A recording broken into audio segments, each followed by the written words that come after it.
बेटा अब फिर और कुछ फिजिकल क्वांटिटी है, जैसे स्ट्रेन तो हमने पढ़ा ही दिया आपको कि स्ट्रेन जो होता है, स्ट्रेन इक्वल टू होता है change in length upon original length, या वॉल्यूमेट्रिक स्ट्रेन भी होता है बेटा, उस टाइम पे change in volume upon original volume आता है। दोनों के केस में बेटा डायमेंशन लेस होगा, ठीक है। तो स्ट्रेन अगर लेंथ के टर्म में लेंगे या वॉल्यूम के टर्म में लेंगे, दोनों के टर्म में बेटा इसका कोई डायमेंशन फार्मूला नहीं होगा, डायमेंशन लेस क्वांटिटी होगा, और इसका कोई यूनिट भी होता है नहीं होता बेटा, ये यूनिट लेस भी क्वांटिटी होता है।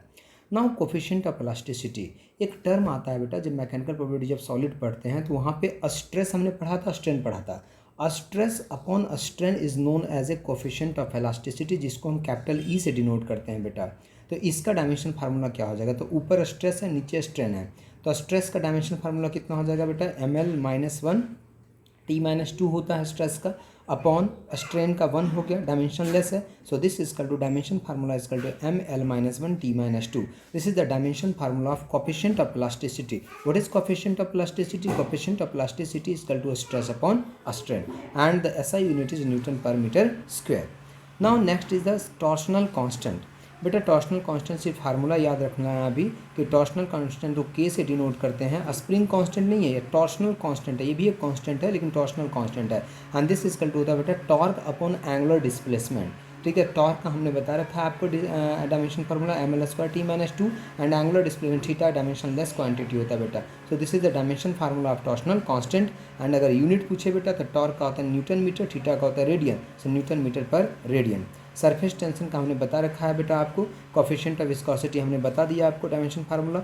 Now current is a fundamental physical quantity, और इसका डायमेंशन हो जाएगा स्क्वायर ब्रैकेट ए, और dimension formula m0L0T⁴ A, and the SI unit is ampere. Now charge is equal to होता है बेटा करंट इंटू टाइम, तो dimension is equal to A into T, dimension formula m0L0T into A, and this is the SI unit is coulomb. Now electric potential, बेटा आपने पढ़ा होगा अभी 9th-10th में कि इलेक्ट्रिक पोटेंशियल जो होता है, potential is equal to work done upon charge होता है बेटा, potential is equal to work done upon charge होता है। सो वर्क डन का डायमेंशन फार्मूला हो गया ml²T-2, एंड चार्ज का हो गया AT। So dimension formula of electric potential is equal to ml²T-3 A-1, and the SI unit is volt. जो potential होता है उसका SI यूनिट क्या होता है, वोल्ट होता है। Resistance is equal to V upon I होता है बेटा, तो V का आपने अभी पोटेंशियल ये डायमेंशन फार्मूला निकाला है, और नीचे करंट है बेटा, तो करंट का A होता है, तो dimension formula of resistance is equal to m to power +1 होगा बेटा m1L²T-3 A-2, and the SI unit is ohm. Now resistivity जो होता है बेटा, हम करंट इलेक्ट्रिसिटी में 12th में पढ़ाएंगे आपको कि रेजिस्टेंस और रेजिस्टिविटी में रिलेशन होता है, R is equal to ρL upon A होता है बेटा। then this rho is known as a resistivity, and this R is known as a resistance, and L is known as a length, and A is known as a cross section area. so this rho is equal to हो गया RA upon L। so resistance का dimension formula ये हो गया बेटा, area का हो गया L²। नाउ नीचे लेंथ है बेटा, तो लेंथ का हो गया L। so dimension formula is this. Now SI unit is ohm, क्या हो गया देखो, रो इजकल टू होता है RA upon L। So this is equal to resistance का ओम, एरिया का मीटर स्क्वायर, अपॉन नीचे है length metre. So dimension SI unit is ohm metre. Now magnetic induction, आपने पढ़ा होगा बेटा 9th-10th में कि जब किसी वायर में करंट फ्लो करता है तो इसके आसपास में मैग्नेटिक फील्ड होता है, ठीक है, या इस थ्योरम से नहीं हो पाएगा बेटा ये, ठीक है। ये जो फार्मूला गिवन है ये हम 12th में पढ़ाएंगे आपको कि किसी मैग्नेटिक फील्ड अगर कोई गिवन है बेटा, ठीक है, इसमें कोई चार्ज अगर v वेलोसिटी से एंटर करता है, तो यहाँ पे इस चार्ज पे एक फोर्स लगता है, this force is equal to QV/V होता है बेटा, जो फोर्स लगता है ये हम आपको 12th में पढ़ाएंगे बेटा, ठीक है। या आपने हो सकता है 9th-10th में पढ़ा होगा कहीं अभी, तो अच्छी बात है, नहीं पढ़ा था कोई बात नहीं है। F इजकल टू BQ/V होता है। सो B इजकल टू हो गया F अपॉन Q/V।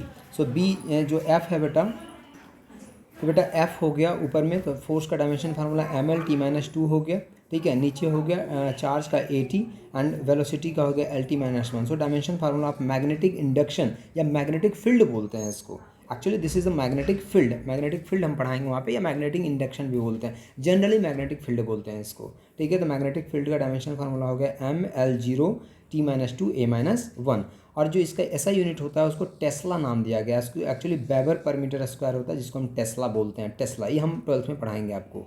नाउ अब हो गया थर्मोडाइनमिक टेम्परेचर। बेटा थर्मोडायनेमिक टेम्परेचर जो फंडामेंटल फिजिकल क्वांटिटी और इसका जो डायमेंशन फार्मूला होता है कैपिटल के होता है बेटा, ठीक है।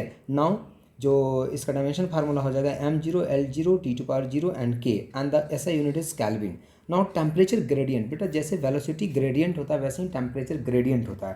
टेम्परेचर ग्रेडियंट होता है change in temperature upon distance. तो टेम्परेचर अपॉन डिस्टेंस हो गया तो ऊपर टेम्परेचर का डायमेंशन फार्मूला कैपिटल के हो गया, डिस्टेंस का L हो गया। So this is dimension formula is equal to m⁻0 L⁻⁻1 T⁻0 and k। This is the dimension formula of temperature gradient. Now amount of substance is a fundamental physical quantity and the dimension formula is equal to MOL. So dimension is equal to MOL. So dimension formula is equal to m⁻0 L⁻0 T⁻0 K⁻0 and this is mole. Now SI unit is also mole. Now molar mass is equal to the mass upon number of moles. Now capital M upon mole हो गया बेटा, so इसका dimension formula ये हो जाएगा यहाँ पे, ठीक है। Now amount of heat और internal energy same as energy, जो एनर्जी का डायमेंशन फार्मूला होता है बता दिया पहले भी मैंने कि जो एनर्जी का डायमेंशन फार्मूला होता है वही dimension formula amount of heat और इंटरनल एनर्जी का होता है बेटा, ठीक है। और एसआई यूनिट इसका जूल होता है। लेटेंट हीट पढ़ा दिया मैंने आपको बेटा। Latent heat Q equal to होता है M into L and this L is known as a latent heat. So L equal to Q upon M हो गया बेटा। यहाँ से Q जो डायमेंशन फार्मूला है उसका हीट की एनर्जी के बराबर है, लिख दिया, अपॉन M हो गया, तो ये डायमेंशन फार्मूला हो गया बेटा। इसका SI यूनिट क्या हो गया, ऊपर है जो हीट, तो हीट का SI यूनिट होता है जूल, मास का होता है kg, तो जूल पर kg इसका SI यूनिट हो गया बेटा। इसके बाद कुछ और फिजिकल क्वांटिटी है। The one is known as electric intensity, ठीक है। ये सब हम नेक्स्ट वीडियो में आपको समझा रहे हैं।